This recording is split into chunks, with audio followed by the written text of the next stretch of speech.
O Trilhas da Democracia de hoje debate a desmedicalização da vida. Os nossos convidados são o médico Celerino Carriconde e o terapeuta quântico Wallace Lima.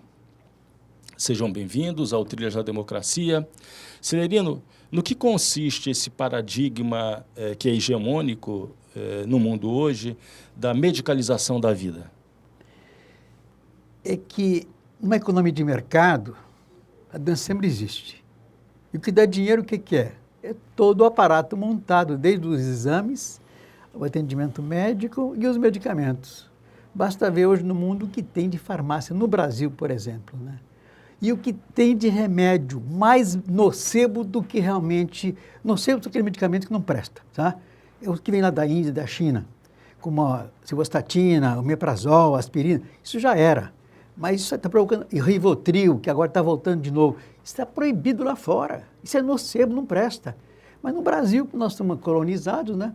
A classe médica, o que mais mata no Brasil é o erro médico, né? Então o pessoal entra num jogo da economia de mercado, de vender drogas, de criar doenças no povo. Tem pacientes meus que operaram de próstata, com PSA normal. Pacientes meus com um tumor benigno de mama, operado com câncer de mama. Isso é brincadeira. Isso virou um grande negócio. Hoje um diploma de medicina, 900 mil reais tu compra um diploma de medicina. Desde o vestibular até o último ano de formado. Em 2 anos você tira esse dinheiro. O que tem de médico no Brasil hoje, e não querem saber de ir para o interior. Os médicos cubanos nem iam para o interior.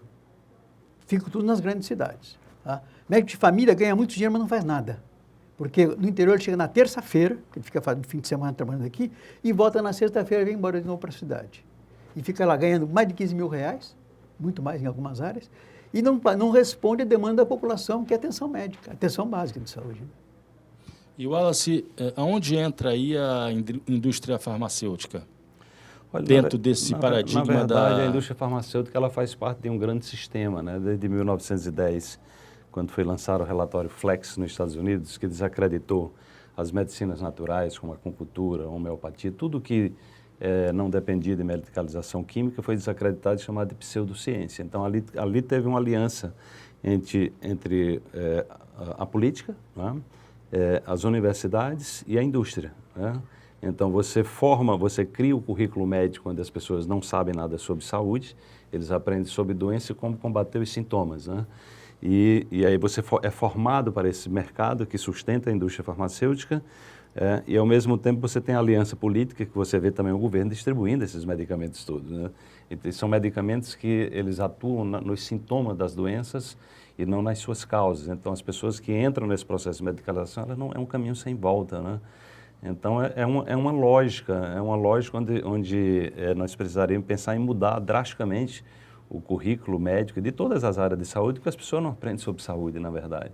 Para entender como é que o ser humano opera, ou seja, como você prevenir as doenças, como promover saúde no dia a dia. Então, se a gente tivesse gestores públicos sensíveis, nós poderíamos mudar a saúde no Brasil, ou seja, ter uma abordagem de saúde, porque se a gente olha para os planos, são planos mais voltados para doenças, se você olha para os ministérios da saúde, são voltados para a doença, secretaria voltada para a doença, então toda a lógica é a doença, entendeu?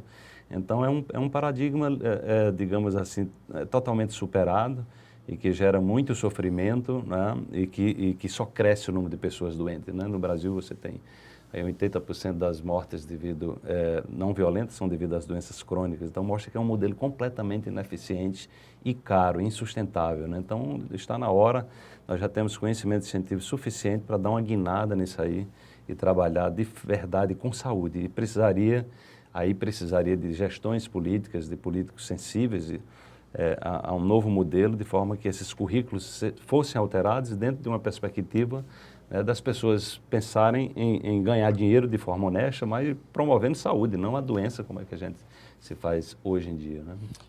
Se você, no decorrer da tua fala, tu fez referência a uma palavra que é sofrimento.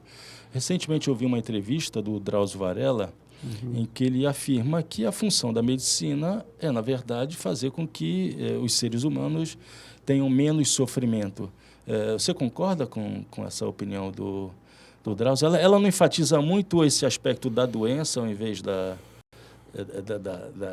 saúde do indivíduo, dos setores sociais? Eu concordo em parte com ele, porque a sociedade de hoje, vê como é que esse país, como é que está hoje.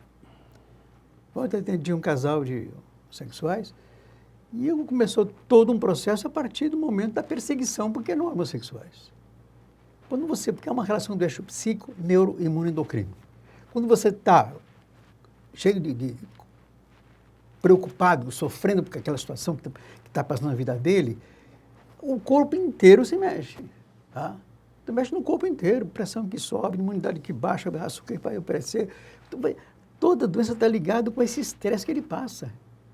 Primeiro emocional, depois outra coisa, o estresse químico. Está comendo o quê? O que o pessoal come hoje em dia? Só porcaria, tá? Como é que está o trabalho da pessoa? Talvez tem que trabalhar 12 horas por dia, depende da profissão que você tem. Então, com 3 tipos de estresse, tá?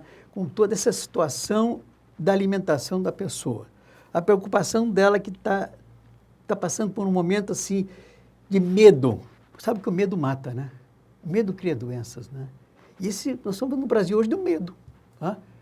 Eu, na época, quando ele foi eleito, esse senhor aí, eu tive 2 amigos, 2 mulheres amigas nossas que eram homossexuais e 2 homens também. E foi o maior problema para poder ir almoçar lá em casa para conversar. Um grupo queria se mandar para a Austrália, outro disse, calma, calma, porque o estresse que passaram foi impressionante. Isso aí é altamente doentio. Toca na alma da pessoa, tá? Porque a doença vem do sofrimento da alma, é a parte espiritual que está, tá? E essa situação do medo, ela mexe com toda a nossa imunidade, tá? Mexe com todo o teu corpo. Então é um negócio assim, é um grande sofrimento, mas a medicina não está respondendo para isso. Wallace, Celerino falou de medo. Só que a resposta dada pela indústria farmacêutica e por essa concepção hegemônica da medicalização da vida se dá através do combate ao medo, através da ingestão maciça de antidepressivos, ansiolíticos e o abuso da ideia de que existem pessoas sofrendo da síndrome do pânico, né? Você concorda com isso?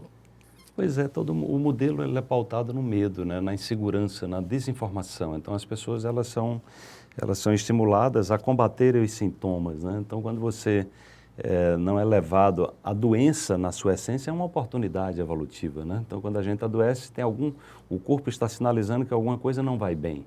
Então, pode ser sua alimentação, pode ser problemas mentais, pensamentos tóxicos, a dificuldade de lidar, gerenciar suas emoções, a demissão espiritual da existência, que é reconhecido pela Organização Mundial de Saúde. Então, é uma complexidade. Então, quando nós adoecemos, né, o correto é você investigar a causa daquilo, né, e não simplesmente debelar o sintoma com medicamentos tóxicos, porque todo medicamento alopático, ele para ser fabricado, ele tem que ser comprovado que não existe no planeta, ou seja, ele é um alienígena, né, digamos assim. É algo que é um material sintético, o corpo não reconhece, nenhum material, nenhum medicamento químico. Então, o medicamento químico, na essência, é um agressor do corpo, entende? Então, isso só deveria ser receitado numa urgência, numa situação emergencial, né? É uma cirurgia, enfim, mas as pessoas estão vivendo dependendo de medicamentos químicos, então elas agridem o seu corpo. Então, normalmente, uma pessoa que começa a tomar um medicamento para o coração, eu sei disso pela minha própria família e por mais de 20 anos também ter sido dependente de medicamentos químicos, e hoje eu tenho mais de 30 anos que não faço uso de medicamentos químicos, né? Então, eu me lembro do meu pai que tinha problema cardiovascular, mas daqui a pouco ele começa a ter problema de fígado, daqui a pouco problema digestivo, daqui a pouco é problema dos rins, e aí você vai aumentando a quantidade de medicamentos, e cada um medicamento que chega ali, ele é um agressor a mais, entendeu? Que vai criando situações, digamos assim, novas de agressão ao corpo. Então, é uma máquina de promover doença, né? E uma coisa muito interessante é que os médicos, né, médicos não como Celerino, que já saiu da caixa, né, que está dentro de uma nova perspectiva, eles morrem 20 anos mais cedo do que a população, no Brasil e nos Estados Unidos. Então, ele é vítima do próprio sistema. Então, o médico, na sua ignorância, quando ele entra nessa lógica da medicalização, ele é a primeira vítima do sistema. Nos Estados Unidos tem associação, como aqui os alcoólicos anônimos, você tem de alcoólicos, de dependentes químicos, de drogas pesadas, ou seja, é um sofrimento muito grande, né? Para o profissional de saúde, que deveria ser um exemplo, né? Ele também mostra a fragilidade no sistema, né? Então, isso é interessante que os médicos percebam isso, porque a partir de de um olhar para a saúde, nós poderíamos levar para os futuros gestores, né, a urgência de mudar esse currículo médico, que é exatamente o que está por trás de todo esse processo. Celeriano, de acordo com o que o Wallace disse, os medicamentos, quer dizer, uma boa parte dos medicamentos, ou pelo menos daquilo que está na cabeça da indústria farmacêutica, não apenas a criação da dependência, mas também a implicação, a exigência de novos medicamentos, né? Quer dizer, se ingere um determinado medicamento, torna-se dependente desse medicamento, mas ao mesmo tempo vem na sequência a exigência da ingestão de um novo medicamento. É assim que funciona essa cadeia, não? É que um remédio, por exemplo, a cifostatina, para baixar colesterol, o malefício dela é maior do que o benefício. Primeira coisa, cifostatina leva dores articulares, leva infarto do miocárdio, leva inclusive Alzheimer. Tá? O omeprazol leva demência e não cura a gastrite. Tá? Os remédios são para não curar, são para controlar e manter o cara doente paciente. Há uma campanha mundial do OMS. Abaixa o pacientismo, agora é protagonismo. Você é capaz de se curar com orientação do profissional, lógico. Então, eu entendi com os dois companheiros ontem, que eu falei, eu não curo ninguém. Nem Jesus curar, vai, tua fé te salvou. Ou vocês assumem a sua saúde, ou então estou perdido. Se você não mudar o teu estilo de vida alimentar, não adianta tomar remédio não, entendeu? Vai remediar, criar mais doença. O que dizia o pai da medicina? Hipócrates. Faz teu alimento, teu remédio, teu alimento. Aí cura. A medicina hoje não é promotora de saúde, é uma promotora da indústria farmacêutica, promotora da doença, não promotora de saúde. E a proposta do OMS é a promoção da saúde. Eu me considero mais um promotor de saúde que um médico, porque hoje eu chamar de médico, perdão, meus colegas lá, há médicos bons, tem que contar no dedo. A maioria, infelizmente, criam doença nos pacientes, criam um pacientismo a vida inteira para controlar a doença. Cada 6 meses fazer um exame. Eu estou com 81 anos, há 25 anos eu fiz o único exame que eu fiz de sangue. Eu descobri a minha diabetes, que minha mãe era diabética, que eu ponho a minha urina no sítio, que é um nitrogênio para as plantas. Chegou formiga, o limiar renal 180. Aí eu comecei a fazer, fiz uma dieta radical, quer dizer, não total. Tirei todo o trigo, todo o açúcar, comi mais verduras e frutas. Num ano eu perdi 8 quilos e a minha diabetes subiu. 20 anos atrás eu tinha um tumor de próstata benigno. Fiz uma dieta sem proteína e fazendo exercício, comia o meu tumor em 95 dias. Perdi 5 quilos. Você pode ser promotor, agora não se ensina a pessoa que vai consultar a ser ela a protagonista. Porque é importante manter ela dependente do tratador. Então, na verdade, você não está desestimulando a ida ao médico, Não. mas sim defendendo a necessidade de uma relação mais equilibrada, nessa relação de poder que existe entre o médico e o paciente. Você colocou um ponto essencial, a questão do poder. A relação médica é uma relação vertical. A relação deve ser uma relação dialógica, amorosidade. Horizontal, né? Horizontal. É uma relação de poder. Tu tem que sair do teu, que eu sou grande, para ser um igual a ele. Só penso que eu tenho informação que ele não tem. Eu vou ajudar aquela pessoa a construir a sua própria saúde. Ela vai construir. Não sou eu que vou construir. Nós precisamos... Só uma coisa, porque no final da década de 19, haviam 2 grandes cientistas, Claude Bernard e Pasteur. Quando o Pasteur descobriu, ele não era nem médico, descobriu o micróbio, ele dialogava com, eram contemporâneos, viviam na França, em Paris. Aí a Pasteur dizia assim, Bernard, a causa da doença é o agente. E Bernard, que era um fisiologista muito mais do que realmente um médico, professor de universidade. Ele fez, inclusive um livrinho dele, em 1890, eu ia trazer aqui, me esqueci de trazer o livrinho, que é espetacular para o médico. Ele disse o seguinte, o terreno é fundamental. Se o terreno está bom, o agente não vai atuar. Aí aquela discussão entre os dois, chegou no final da vida do Pasteur, muito doente, chamou o Bernard. Bernard, você tinha razão, é o terreno mesmo. Tem que tratar, é o terreno que é o corpo. Uma terra que está ácida, a planta não faz todo o seu metabolismo, a rota metabólica, vai pegar doença. Tem que usar agrotóxico. Um corpo que está muito ácido, vai pegar o quê? Infecção e pegar até câncer, e você fica o quê? Então, você alcalinizando o teu sangue, você vai promover toda a sua saúde, inclusive. Fácil, só mudar uma dieta. Então, eu acho que hoje está faltando a compreensão, um outro paradigma de pensar como promoção da saúde, não tratador de doenças. Wallace, a medicina, e particularmente a medicina psiquiátrica, são agentes fundamentais na construção de uma sociedade do controle? Olha, a medicina, a grande questão da medicina, a meu ver, está no currículo, né? Porque eu fico imaginando que dentro de um novo contexto de saúde, o profissional de saúde ele tem que entender de ser humano, de gente, entendeu? Na acepção da palavra. Então, ele é uma pessoa que é um mediador dos processos, né? E pela autoridade que ele tem, ele pode facilmente contribuir para ser um despertador de esperança nas pessoas e de informação, de trazer informação de forma a ajudar aquela pessoa a compreender melhor sobre si mesmo. Então, um profissional de saúde, o processo de um profissional de saúde é exatamente contribuir para que aquela doença ajude aquela pessoa a evoluir como ser humano, ou seja, se conhecer melhor. Né? Porque se você... Mas essa é uma figura excepcional. Esse é o papel... Com a exceção daqueles médicos formados em saúde pública, herdeiros do processo de reforma sanitária. É exatamente isso. Seria uma mudança antigamente na China, né? Dizia-se que os médicos eles recebiam para manter a família saudável. Quando a família adoecia, ele deixava de receber.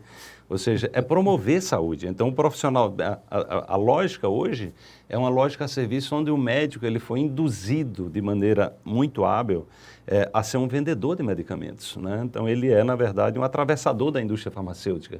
Ele é induzido, ele desde cedo, ali nos primeiros períodos, ele já leva medicamentos para casa. E aí isso leva a que ele tem uma relação de poder com as pessoas, ele está levando, a pessoa tem dor de cabeça, eu tenho aqui uma amostra grátis para isso, para aquilo. Ele começa a ser valorizado por aquela atitude, entendeu? Então ele é... Uma hora mais desagradável quando você está na recepção de um consultório, você tem que dividir o espaço com os representantes exatamente. Então é um alianciamento dos médicos muito grande, então é uma grande rede. Possivelmente a indústria farmacêutica é a maior indústria de marketing, é o marketing mais extraordinário que se tem da humanidade, porque ele transformou profissionais nobres que têm um papel social extraordinário, que é o médico, em vendedores de medicamentos, ou seja, a serviço de um modelo de doença, não é um modelo de saúde, né? Onde o próprio médico que entra nessa história, ele está mais doente do que o próprio paciente, entendeu? Então, é importante que os médicos entendam isso, porque as pessoas que estão envolvidas nesse processo, só elas podem reivindicar um modelo de saúde, porque elas são vítimas desse processo também, né? E elas poderão ser mais prósperas, inclusive, financeiramente, cuidando de saúde, gerando bem-estar para as pessoas e mais felizes. Porque também quando você tem a questão da realização, você chega lá para um médico, eu me lembro meu pai, foi lá, tinha problema cardiovascular, pressão alta, aí o médico passou lá um medicamento e pergunta para ele. E meu pai pergunta, eu vou tomar esse medicamento durante quanto tempo? Ele disse, para a vida toda. Vida toda significa, eu não estou aqui para lhe curar, eu sou um incompetente, eu não estou aqui para lhe curar, estou aqui para manter você doente. Só que ele não diz uma coisa, né? Eu vou manter você mais doente do que você chegou. Foi o que aconteceu com meu pai ou com qualquer pessoa que entra na medicalização, porque ela começa a tomar aquelas estatinas, aquelas coisas, e vai desencadear um monte de problema. Então, é um modelo completamente ineficaz e que é mobilizador de sofrimento em massa, né? Então, essa quantidade de farmácia que nós temos assim, em todas as cidades, né? É uma coisa impressionante, mostra o quanto o nosso modelo é doentio, né? A quantidade de hospitais aqui em Pernambuco é considerado o terceiro polo médico do Brasil. Eu costumo dizer às pessoas, eu gostaria de ser o último, né? Porque o terceiro polo médico significa tem muita farmácia, muito hospital, tem muita gente doente, né? Então, quanto mais farmácia, hospitais, significa o modelo é ineficiente. Mostra a ineficiência desse modelo. Então, o que nós... Existem bairros no Brasil em que o comércio se divide entre farmácias e academias de ginástica, né? É algo esquizofrênico. Tem né? mais farmácia do que padaria. Isso aí. Eu sei que vocês já indicam, já deram pistas aqui do que seria um modelo diferente, alternativo em relação a esse da medicalização da vida, quer dizer, um novo paradigma de desmedicalizar, né? Mas eu queria que você aprofundasse mais e se possível, desse quais são as características fundamentais dessa alternativa em relação a esse paradigma da medicalização da vida? Olha, seria educação, informação de qualidade. Então, a gente sabe hoje, por exemplo, que de 10 brasileiros, 9 têm deficiência em vitamina D3. A vitamina D3 é um hormônio esteroide, na verdade, né? que atua ativando mais de 320 genes do nosso sistema imune, tá? E que nós poderíamos simplesmente, ao invés de estar dando vacina para a gripe, né, promovendo vitamina D3, levando as pessoas para tomar sol, porque a vitamina D3 vem do sol, né, ou de suplementação diária, né, caso a pessoa por algum motivo não possa tomar sol, e isso evitaria dengue, chikungunya, zika, né, esse próprio vírus que está vindo aí da China é vitamina D3, então chega no inverno, em vez de estar indicando vacina para as pessoas, é elevar os níveis de vitamina D3, entendeu? Então uma orientação, você imagine se você tem profissionais de saúde ensinando as pessoas a se alimentarem, programas nacionais de alimentação com alimentos orgânicos, sem agrotóxicos, para você, e aí você criaria um fortalecimento dessa rede de agricultura familiar, de sustentabilidade, entendeu? Então você tem como promover saúde e gerar riqueza na nação, né? Dentro de uma proposta de agroecologia, onde você sai também da indústria do veneno, que o Brasil é o maior consumidor de veneno do mundo, entendeu? Então eu imagino que hoje nós temos conhecimento suficiente para educar a população no sentido de se prevenir, né? Então, você tomar suco verde por dia, eu tomo meio litro de suco todo dia, há muitos anos, né? Com frutas e verduras orgânicas. Então, se você orienta as pessoas a tomar um suco de limão com cenoura, alguma coisa, entendeu? O alho, você tem inúmeros antibióticos naturais, a celerina é um mestre nisso aí. Então, como você educar as pessoas a, no seu dia a dia, ter uma farmácia em casa, ter uma verdadeira farmácia viva em casa, entendeu? Né? Os custos são muito menores do que você está pagando esses planos de doença e está tomando medicamentos. Então, é uma questão de política pública de informação, ou seja, o que é que está por trás das doenças, né? Ou seja, o que é que está levando as pessoas a adoecerem, e você entra na contramão não com medicamento que vai gerar mais doença, né? E vai gerar os efeitos colaterais danosos e vai deixar aquela pessoa empobrecida, porque ela vai passar a vida toda naquela dependência de comprar aqueles medicamentos. Você iria criar uma cultura de saúde, né? Então, criar uma cultura de saúde e que você use os meios de comunicação de massa, né, com profissionais competentes exatamente para educar a população a se prevenir no seu dia a dia e a prevenir das doenças e a promover saúde, atividade física, meditação.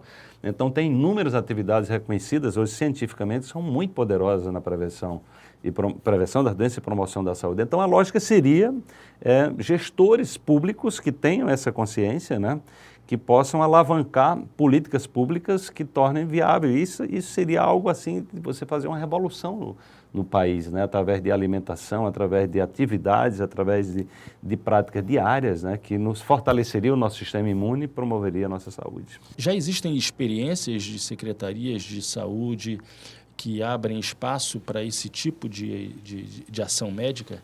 Olha, você tem no Brasil, houve um avanço muito grande no Ministério da Saúde das práticas integrativas, né? Então você tem hoje em torno de 29 práticas integrativas na saúde, que são práticas não alopáticas, reconhecidas mundialmente e que promovem a saúde. A grande questão é que aqui em Recife mesmo tem dois centros, né, de atendimentos, onde a população pode ir gratuitamente e se beneficiar. A acupuntura, a homeopatia, até as constelações familiares já fazem parte. Então, inúmeras terapias já foram aprovadas, regulamentadas e fazem parte do sistema público de saúde. Então, a gente precisa ampliar isso, né? Nós precisamos ampliar isso, nós precisamos trazer essas pessoas que lidam com saúde para entrar num processo educativo e que a população possa usufruir disso. Então, imagino que o gestor público que tem essa sensibilidade, ele vai ampliar essa atuação, né? Porque isso você já tem hoje regulamentado pelo governo federal, 29 práticas integrativas não invasivas, entendeu? Que trabalham exatamente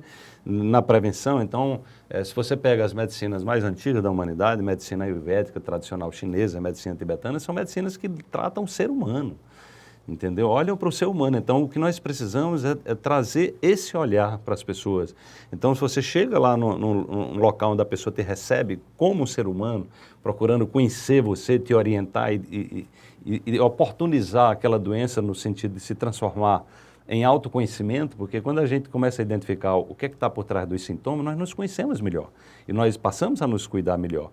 Entende? Então, é uma questão de gestores públicos preparados, né? A gente está aí num momento crítico da economia, da política brasileira, né? Mas todo desafio, toda crise, ela tem esse potencializador também de nos empurrar para crescer, né? Que os novos gestores públicos que estejam chegando entendam que esse modelo de saúde primeiro, não é um modelo de saúde, segundo, ele é insustentável, entendeu?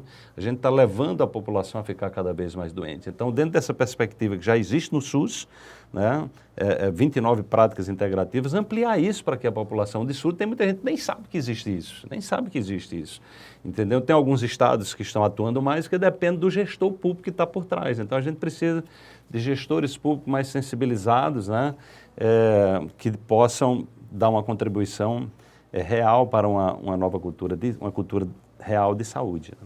Muito obrigado, Wallace. Muito obrigado, Celerino. Você podia terminar com uma última frase? Sim. Afogados em Gazeta estão implantando fitoterapia lá para tratamento dos pacientes. E também tratamento do parto humanizado com as doulas, que é mudar um paradigma. Como falou muito bem o Wallace, depende muito do gestor. Há gestores preocupados em fazer. Só que hoje a questão de cima está muito negativa, né? Então, está cortando muita coisa. Querem até fechar essas clínicas, querem fechar, não querem dar recurso, né? Porque o ato médico proibiu essas terapias. E quem é que manda no Congresso? Além do BBB, sabe qual é o BBB, né? Bala, Bíblia e boi. E agora tem outro, que é o M, médico. O ato médico, que eles querem acabar com todas essas práticas. Porque não é bom acabar com isso aí, porque se acabar com isso, se continuar isso aí, vai diminuir o recurso, né? Diminuir os lucros. Mais uma vez, obrigado a vocês dois. E o Trias da Democracia volta na próxima semana, sempre às terças, às 9 horas da noite, com reapresentação aos domingos, às 7 horas da noite. Até lá.